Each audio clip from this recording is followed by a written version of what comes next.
Good morning students, कैसे हो आप सभी। उम्मीद करता हूँ आप सभी अच्छे होंगे। मैं यहाँ अच्छा हूँ। हम जो है 10th और 12th क्लास की बात कर रहे थे। 10th क्लास के अंदर एसएसटी की बात और 12th क्लास की हिस्ट्री की बात कर रहे थे। उसके अंदर हम अशोक के बारे में पढ़ रहे थे। तो देखो आगे बात करते हैं अशोक के बारे में। अब क्या हुआ, मैंने आपको अभिलेख तक पढ़ा दिया था। देखो अशोक के समय क्या हुआ कि ताम्रपर्णी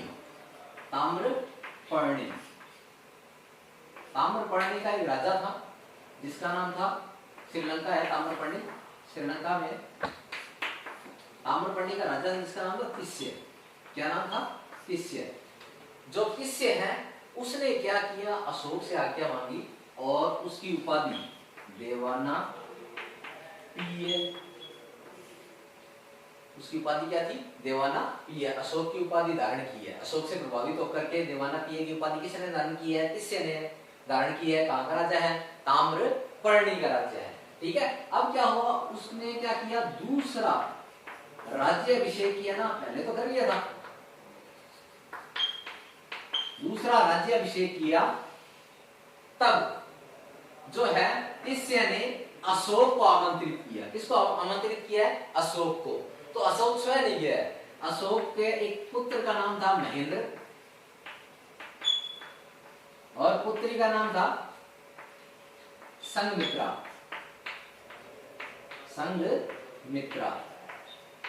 इन दोनों को इसके राज्याभिषेक के अवसर पर भेजा है और इसके साथ में बोधि वृक्ष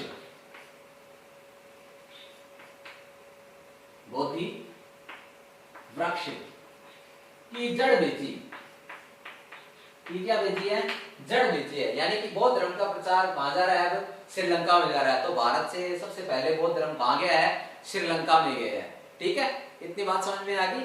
आगे देखो, अब बात करते हैं कि अशोक के समय 250 ईसा पूर्व में, 250 ईसा पूर्व में, ठीक है, अशोक के जो शासनकाल है उसी के अंदर 250 ईसा पूर्व में तृतीय बौद्ध संगति का आयोजन हुआ। तृतीय बौद्ध संगति का क्या हुआ है? आयोजन हुआ है। इसका अध्यक्ष मोगली पुत्र तिस्य था।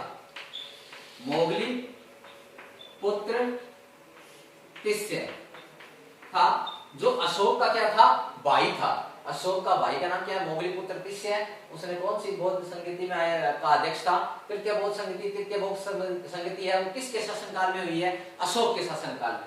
कब हुई है? 250 ईसा पूर्व। अब देखो, उसके बाद में जो है अशोक 232 ईसा पूर्व में अशोक 40 साल शासन करने के बाद उसकी क्या हो जाती है? मृत्यु हो जाती है। उसकी क्या हो जाती है? अशोक की मृत्यु हो जाती है। ठीक है, आगे बात समझ में? इसका स्क्रीनशॉट लेना है तो आप ले लीजिए, ले लिया होगा। अब देखो, 232 ईसा पूर्व में अशोक की है वो मृत्यु हो जाती है। 232 ईसा पूर्व बाद मौर्य साम्राज्य का पतन शुरू हो जाता है। देखो, अशोक के जो उत्तराधिकारी है, अशोक के उत्तराधिकारी है, वो साम्राज्य को आपस में बांट लेते हैं। अशोक के बहुत सारे पुत्र थे, वो साम्राज्य को क्या कर लेते हैं? आपस में बांट लेते हैं। जैसे एक पुत्र का नाम कुणाल, एक का नाम वीरसेन,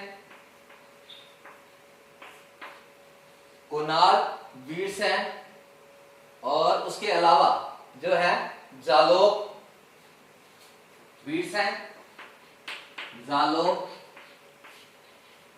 ये है अलग अलग प्रांत बांट लेते हैं। ठीक है, मगध का राजा कौन बनता है? कुणाल बनता है।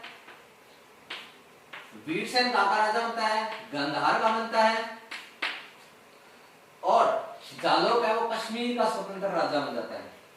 कहाँ का राजा बन जाता है? कश्मीर का स्वतंत्र राजा बन जाता है। इतनी बात समझ में आ गई? देखो, जो वीरसेन है वो गांधार का राजा बनता है। इसका जो जानकारी है वो तारानाथ से मिलती है।